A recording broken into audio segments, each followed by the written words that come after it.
बात करेंगे। अमरवाड़ा उपचुनाव में नामांकन का सिलसिला 17 कैंडिडेट ने 26 नॉमिनेशन फॉर्म भरे हैं। बीजेपी से कमलेश शाह चुनाव लड़ेंगे। धीरन शाह एनवती कांग्रेस के प्रत्याशी हैं और कांग्रेस के 2 डमी कैंडिडेट भी मैदान में हैं। 26 जून तक नाम वापस ले सकेंगे प्रत्याशी।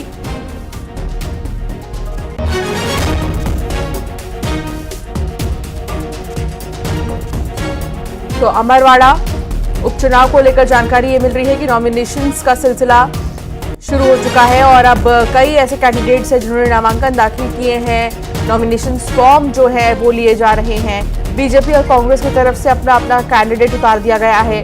अमरवाड़ा उपचुनाव में 17 कैंडिडेट ने 26 नॉमिनेशन फॉर्म भरे हैं और बीजेपी से कमलेश शाह चुनाव लड़ेंगे तो धीरन शाह जो है वो कांग्रेस के प्रत्याशी हैं। कांग्रेस के 2 डमी कैंडिडेट भी मैदान में उतारे गए हैं।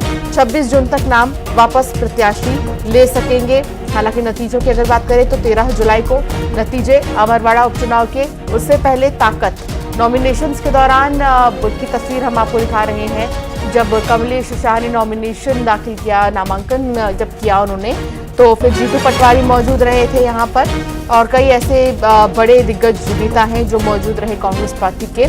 इसके अलावा जब कमलेश शाह ने नामांकन दाखिल किया तो उस वक्त मुख्यमंत्री डॉक्टर मोहन यादव और कई ऐसे बड़े चेहरे बीजेपी के मौजूद थे।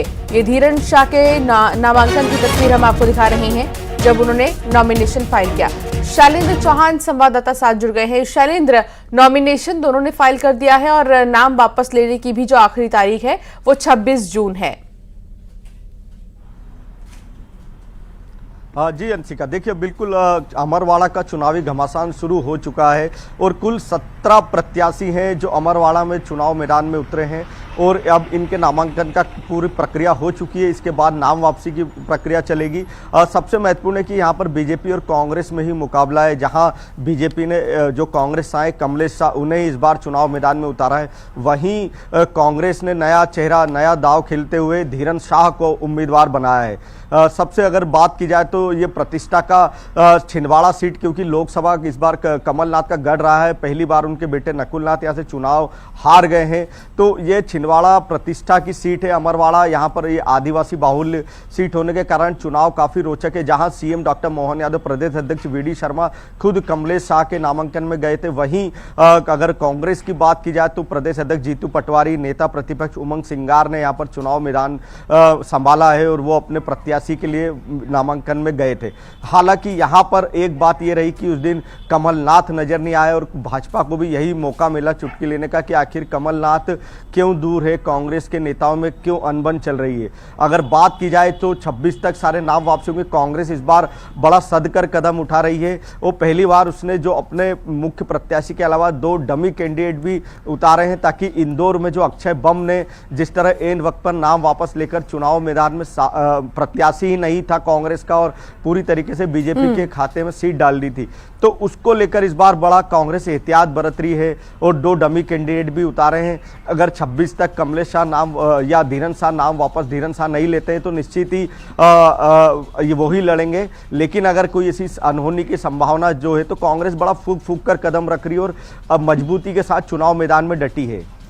ठीक है शैलेंद्र, बहुत शुक्रिया जानकारी साझा करने के लिए। तो अभी दोनों ही पार्टियों की तरफ से लगातार जो है वो जोर आजमाइश की जा रही है। अब देखना होगा कि चुनाव कितने दिलचस्प होंगे। मुरैना की बात करेंगे। चंबल नदी में मगरमच्छ का आतंक देखने को मिल रहा है और भैंस को नदी ले गई महिला पर मगरमच्छ ने हमला कर दिया। महिला के हाथ को जबड़े में दबाकर गहरे पानी में ले गया मगरमच्छ और मौजूद लोगों ने कड़ी मशक्कत के बाद महिला को छुड़ाया है। जिला अस्पताल ले जाते समय महिला ने दम तोड़ दिया है। अमित शर्मा संवाददाता साथ जुड़ गए हैं। अमित, इतनी ज्यादा मगरमच्छों की जो संख्या है वो बढ़ रही है अगर, तो क्या इस पर वन विभाग या किसी और विभाग की नजर नहीं पड़ रही? देखिए, आपने ठीक कहा कि चंबल नदी में लगातार मगरमच्छों की संख्या है वो उसमें इजाफा देखने को मिल रहा है, क्योंकि पिछले दिन देखा गया था एक कुत्ते को, जो डॉग होता है, उसे मगरमच्छ बीच नदी में पार करते हुए उसको जबड़े में दबा करके खींच ले गया और गहरे पानी में जाकर के उसका शिकार बनाया था। उसका भी लाइव वीडियो सामने आया था। और अब फिर देखा गया है कि बीते रोज एक महिला है जो महुआ थाना क्षेत्र के रायपुरा पंचायत की बिहार पुरा की रहने वाली है। वो बिहारी के पुरा घाट पड़ता है एक चंबल नदी का, वहां पर अपनी मवेशी यानी कि भैंस को पानी पिलाने के लिए गई थी। इसी दौरान जो मगरमच्छ था उसने हमला किया और महिला के हाथ को जबड़े में दबा करके गहरे पानी में ले गया, जिस वजह से महिला का जो पूरा हाथ होता है, दायां हाथ है, उसको मगरमच्छ ने एक तरीके से तोड़ करके ले गया। लेकिन जो मौके पर मौजूद लोग थे उनकी सूझबूझ से और उनके कड़ी मशक्कत के बाद महिला को तो छुड़ा लिया था मगरमच्छ के जबड़े से, लेकिन उसका जो दायां हाथ था वह पूरे तरीके से ये समझो कि पूरा ही मगरमच्छ ने तोड़ लिया था। उसके बाद गंभीर स्थिति में महिला को जिला अस्पताल के लिए लाया गया, लेकिन रास्ते में ही महिला ने दम तोड़ दिया है। फिलहाल वन विभाग से भी इस मामले को लेकर के बात करने की कोशिश की, लेकिन अभी वन विभाग को कुछ भी कहने से बच रहा है। लेकिन एक बात तो साफ है कि चंबल नदी में लगातार जो मगरमच्छों की संख्या में इजाफा हो रहा है, उससे कहीं ना कहीं अब जो चंबल नदी के यानी कि तटीय इलाके पर जो लोग बसे हैं उनके लिए सबसे बड़ा खतरा है, क्योंकि वो चंबल नदी में सबसे ज्यादा नहाने का काम हो या पानी पीने के लिए लाते हैं, तब भी चंबल नदी से लेकर के आते हैं। कुछ लोग तो अपनी मवेशी को पानी पिलाने के लिए लेके जाते हैं चंबल नदी में। तो एक तरीके से कहा जा सकता है सबसे ज्यादा खतरा इन्हीं लोगों के लिए है। बिल्कुल। और देखिए खतरे का जो नतीजा है वो ये भी देखने को मिला कि एक महिला ने दम तोड़ दिया और महिला पर मगरमच्छ ने अटैक कर दिया। बहुत शुक्रिया अमित जानकारी साझा करने के लिए। कवर्धा में घर में ही एक ट्रक घुस गया, बाल बाल घर के लोग बचे हैं। बड़ा हादसा होते होते टला। रायपुर जबलपुर नेशनल हाईवे की यह घटना है और एक ट्रक घर में जा घुसा। देखिए ये घर बुरी तरह क्षतिग्रस्त है। ट्रक के घर में घुस जाने की वजह से दीवारें टूट चुकी हैं। लोग जो घर में मौजूद थे वो बाल बाल बचे हैं। आखिर क्या वजह थी जो ट्रक बेकाबू हो गया और सीधे घर में ही जाकर घुस गया, ये जांच का विषय है। और नेशनल हाईवे की घटना बताई जा रही है। रायपुर जबलपुर नेशनल हाईवे की घटना, बड़ा हादसा जो है होते होते टला। कोरबा में डीजल से भरा टैंकर पलट गया। नेशनल हाईवे 130 पर डीजल से भरा टैंकर पलटा है। महानदी पुल के पास बेकाबू टैंकर पलट गया। हादसे में टैंकर का ड्राइवर घायल बताया जा रहा है। महानदी पुल के पास की घटना है। डीजल से भरा टैंकर पलट गया और फिर यहां पर अफरा तफरी बीच सड़क पर। लोगों को डर था कि कोई बड़ा हादसा ना हो जाए, आग ना लग जाए। NH 130 पर डीजल से भरा टैंकर जो है पलट गया। गनीमत ये रही कि कोई बगल से गुजर नहीं रहा था, वरना वो भी इसकी चपेट में आ जाता। नेशनल हाईवे पर महानदी पुल के पास बेकाबू होकर डीजल से भरा टैंकर पलट गया। राजनांदगांव में राशन की दुकान में 11 लाख के राशन का गबन किया गया। अध्यक्ष और सचिव पर FIR दर्ज कर ली गई है। जागृति महिला समूह दुकान का संचालन कर रहा था। अध्यक्ष और सचिव पर FIR दर्ज कर दी गई है। फिलहाल जागृति महिला समूह ये दुकान चला रहा था और गबन का मामला सामने आया है। वो भी 11 लाख का गबन किया गया है। अध्यक्ष और सचिव पर FIR भी दर्ज कर दी गई है।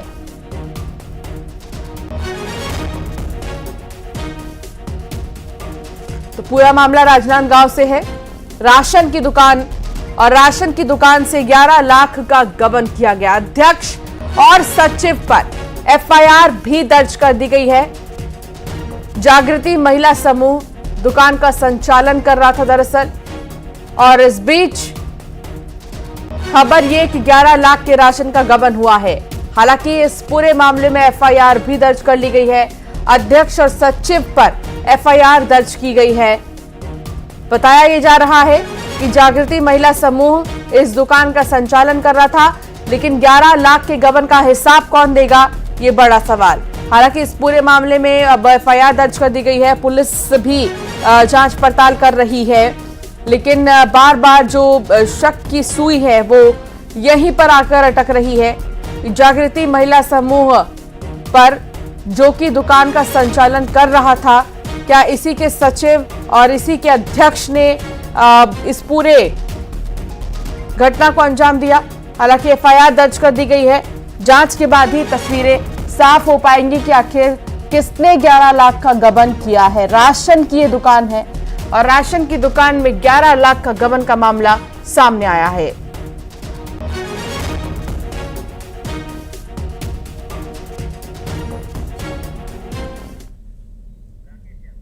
राकेश संवाददाता साथ जुड़ गए हैं। राकेश, गबन के इस मामले में क्या कुछ खुलासा हो पाया अब तक? जी नहीं, जांच पूरी होने के बाद ही एफआईआर दर्ज हुई है। अध्यक्ष और सचिव पर एफआईआर दर्ज हुई है, अभी भी गिरफ्तारी नहीं हुई है और कुछ तथ्यों को जांचा जा रहा है कि और लोगों की इसमें संलिप्तता तो नहीं है और जांच पूरी होने के बाद इसमें गिरफ्तारी होगी या तो इन आरोपियों को शासन के समक्ष उनको पूरा जो 11 लाख का जो गबन है उसको जमा करना पड़ेगा, लेकिन कहीं ना कहीं एफआईआर दर्ज हो गई है और इनकी गिरफ्तारी होगी और इन्हें जेल जाना पड़ेगा। और जिसमें इस गबन में शक्कर, चावल और अन्य जो खाद्य सामग्रियां हैं वो लगभग 11 लाख से अधिक की जो राशि है वो इनके द्वारा गबन किया गया है, जिसके जांच के बाद खाद्य अधिकारी ने एफआईआर दर्ज कराया था। बहुत शुक्रिया राकेश जानकारी साझा करने के लिए। छत्तीसगढ़ में भारी बारिश के आसार हैं। ज्यादातर जगहों पर आज भारी बारिश के आसार हैं। मौसम विभाग ने ऑरेंज अलर्ट जारी कर दिया है। सरगुजा संभाग को छोड़कर सभी संभागों में मानसून पहुंच चुका है और 1-2 दिन में सरगुजा संभाग भी मानसून पहुंच जाएगा। कुछ ऐसे संभाग हैं जहां पर भारी बारिश के आसार बताए जा रहे हैं, यानी अच्छी खासी मानसून के दस्तक देने की खबर है। मौसम विभाग ने इसको लेकर ऑरेंज अलर्ट जारी कर दिया है। सरगुजा को छोड़कर सभी संभागों में मानसून पहुंच चुका है और छत्तीसगढ़ में भारी बारिश के आसार बताए जा रहे हैं।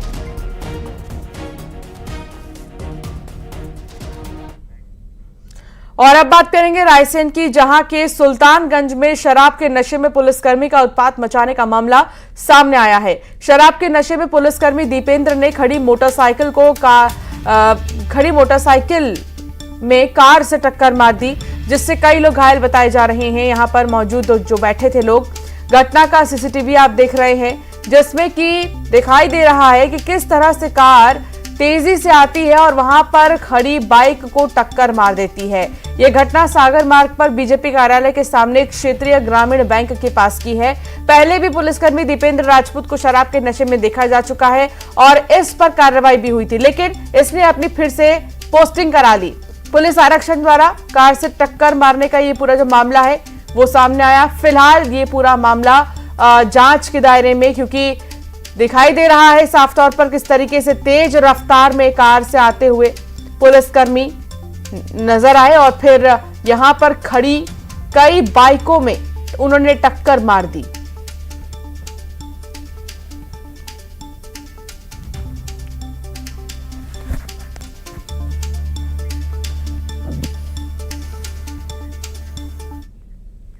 रीवा में एक जिंदा व्यक्ति को कागजों में मृत घोषित करने का हैरान कर देने वाला मामला सामने आया।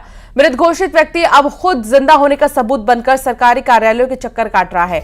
यह खबर आला अधिकारियों तक पहुंची तो लाल लश्कर के साथ एसडीएम और नगर परिषद का अमला जगदीश पीड़ित कुशवाहा के घर पहुंचा और आर्थिक मदद का आश्वासन दिया। जल्दी सरकारी योजनाओं का लाभ दिलाने की बात कही। एसडीएम पीयूष भट्ट ने कहा है कि जगदीश को प्रधानमंत्री योजना का लाभ मिलेगा और जल्द ही उन्हें सरकारी रिकॉर्ड में जीवित घोषित कर उनका सम्मान लौटाया जाएगा। यहाँ हम दौड़ के जो तो सबके लिए दौड़ी थे, चरौरी करी थे। आजकल कर रहे हैं, कोई सुनाई नहीं है और पैसा के लिए कह रहे हैं कि पैसा इतना खर्चा कर दो तो तुम्हारा हम जुड़ जाएगा, बन जाएगा। तो अभी तो आपको मृत कब से घोषित किए हैं? ये हमका 2021 को बताया गया। मेरे साथ नगर परिषद डभौरा के सीएमओ साहब भी हैं। सीएमओ साहब के द्वारा अभी ये बताया गया है कि यह जो इनका प्रकरण है मृत घोषित होने का, यह है वर्ष 2021 का है और वर्तमान में आज इनके द्वारा पोर्टल पर नियमानुसार कार्रवाई की जा रही है, जिसमें इनको पुनः लाभ प्राप्त हो सकेगा। इसमें तकनीकी रूप से जो समय लगना है वो हमारे द्वारा दादाजी को बताया गया है कि आप निश्चिंत रहें, आपके जो साथ जो अन्याय हुआ है उसको हम लोग दूर करने के लिए संकल्प और प्रतिबद्ध हैं। धार से खबर, जहां अवैध हथियारों के खिलाफ बड़ी कार्रवाई की गई है और अवैध हथियारों की फैक्ट्री पर छापेमारी की गई है। 9 कट्टे और पिस्टल सहित औजार बरामद किए गए हैं। एक खबर, बड़ी खबर आ रही है पेंड्रा से, जहां बिजली गिरने से युवक की मौत हो गई है। बारिश से बचने के लिए वो पेड़ के नीचे खड़ा हुआ था, लेकिन एक युवक की मौत, दूसरा गंभीर रूप से घायल। गंभीर हालत में युवक को अस्पताल में भर्ती किया गया है। पेंड्रा में बिजली गिरने से युवक की मौत हो गई। बारिश से बचने के लिए दरअसल वो पेड़ के नीचे गया हुआ था, लेकिन ये दो युवक थे, दोनों में से एक की मौत हो गई है और एक गंभीर रूप से झुलसा है अस्पताल में, जिसे भर्ती किया गया है।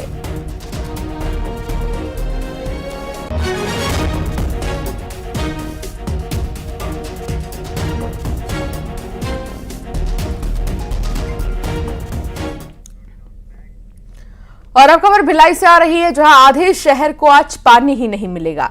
आज आधे शहर को पानी की किल्लत हो सकती है। 66 MLD फिल्टर प्लांट में तकनीकी खराबी है। भिलाई, रिसाली निगम के वार्ड प्रभावित होंगे। आज रात तक काम पूरा होने की उम्मीद की जा रही है। प्रभावित क्षेत्रों में टैंकर से पानी की सप्लाई होगी और तब तक इसी तरह पानी की किल्लत हो सकती है। भिलाई में आधे शहर को पानी नहीं मिलेगा। मिथिलेश ठाकुर संवाददाता साथ जुड़ गए हैं। मिथिलेश, आखिर क्या वजह है जो इस तरह की समस्याएं आ जाती हैं और मेंटेनेंस का काम पहले क्यों नहीं किया जाता? बिल्कुल सही है, लेकिन देखिए लगातार एक के बाद एक इस तरह की कुछ खराबी आती है तो लोगों को ही सफर करना पड़ता है। अभी जो ताजी जो घटना हुई है उसमें ट्रांसफार्मर में कहीं इलेक्ट्रॉनिक पैनल में कुछ दिक्कत आई है, इस वजह से पानी की सप्लाई रुक गई है। फिल्टर प्लांट से नगर निगम रिसाली और नगर निगम भिलाई के कई वार्डों में पानी की सप्लाई की जाती है। फिल्टर प्लांट में ऐसे पानी नहीं फिल्टर होने के कारण जो बड़ी टंकियां हैं वो नहीं भर पाएंगी और आज संपूर्ण करीब आधे शहर को पानी नहीं मिल पाएगा। कई वार्ड प्रभावित होने वाले हैं। ऐसे में निगम ने लोगों से अपील की है कि वे पानी को संभाल के खर्च करें और जहां भी जरूरत पड़ेगी वहां पर टैंकरों के माध्यम से ये पानी की सप्लाई की जाएगी। लेकिन लगातार इस तरह की घटनाएं जब होती है मेंटेनेंस के कारण या फिर अचानक कोई तकनीकी खराबी आती है तो निश्चित रूप से लोगों को ही परेशान होना पड़ता है। ऐसे में निगम को चाहिए कि इसमें ठोस कार्य किया जाए ताकि बार बार जो परेशानी आती है वो परेशानी ना आए और लोगों को सुविधा मिल सके। जी, बहुत शुक्रिया जानकारी साझा करने के लिए मिथिलेश। और अब बात धार की करेंगे, जहां अवैध हथियारों के खिलाफ बड़ी कार्रवाई की गई है और अवैध हथियारों की फैक्ट्री में छापेमारी की गई है। लगभग 9 कट्टे और पिस्टल सहित औजार बरामद हुए हैं। ग्राम बकानेर में एसपी के निर्देश पर कार्रवाई हुई है और एसपी मनोज कुमार सिंह के निर्देशन में ये कार्रवाई की गई है। भारी मात्रा में पिस्टल कट्टा मौके से मिला है। 9 कट्टे और पिस्टल सहित औजार भी मिले हैं।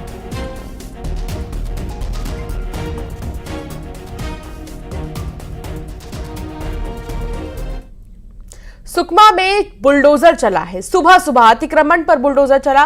बस स्टैंड पर ठेलों को हटा दिया गया है। कई बार ठेला संचालकों को नोटिस दिया गया, बावजूद इसके वो नहीं हटा रहे थे, जिसके बाद अब एक्शन लिया गया है।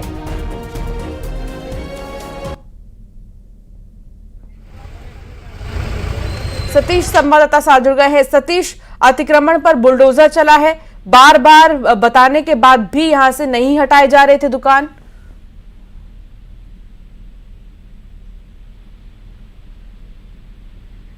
सतीश, क्या आप तक मेरी आवाज पहुंच रही है? जी सतीश, अतिक्रमण को लेकर क्या जानकारी आपके पास? बुलडोजर का एक्शन लिया गया है, कितनी दुकानें यहां पर थीं, कितनी दुकानों पर बुलडोजर चला है? जी, आपको बता दूं कि जिला मुख्यालय का अंतर्राज्यीय बस स्टैंड है जहां पर ये अतिक्रमण हटाने का फैसला लिया गया है, जबकि कई बार जो है वहां पर ठेले संचालकों को जो है नोटिस दिया गया है, उन्हें हटाने के लिए जो है लगातार कहा गया, लेकिन उसके बावजूद भी वहां से ठेले नहीं हटाए गए हैं। तो कहीं जाकर अभी नगरीय प्रशासन और पुलिस प्रशासन ने सुबह वहां पहुंचकर वहां से ठेले हटाने का निर्णय लिया है। करीब 1 दर्जन छोटे मोटे जो ठेले हैं वहां से हटाए गए। लेकिन सवाल यह है कि नोटिस देने के बावजूद भी क्यों नहीं ये जो है दुकानों को हटा रहे थे, इनका क्या कहना है? दरअसल जो दुकान संचालक है, ठेले संचालक है, उनका कहना है कि उनकी रोजी रोटी जुड़ी हुई है, उनके पास कोई वहाँ आसपास दुकान नहीं है और अगर वहाँ से ठेले हटा दी जाते हैं, कहीं और लगाए जाते हैं तो वहाँ पर उनको जो है दुकानों में ग्राहक नहीं पहुँच पाते, जिसके चलते वो नहीं हटा रहे थे। लेकिन प्रशासन ने कई बार नोटिस दिया और अब जाके कहीं कड़क फैसला लिया है और हटाने का निर्णय लिया है। सुबह से जो है जेसीबी की मदद से, बुलडोजर की मदद से वहाँ से ठेले हटाए जा रहे हैं। बहुत शुक्रिया सतीश जानकारी साझा करने के लिए।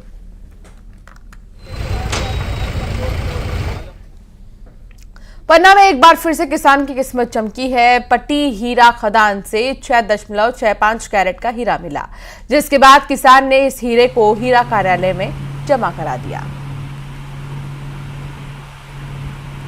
तो पन्ना में एक बार फिर किसान की जो किस्मत है वो चमकी और देखिए हीरा जो है किसान को मिली है और हीरा मिलने के बाद अब इसे जमा भी करा दिया है उसने। किसान की किस्मत रातों रात चमक गई। ये जो हीरा है ये 6.65 कैरेट का बताया जा रहा है।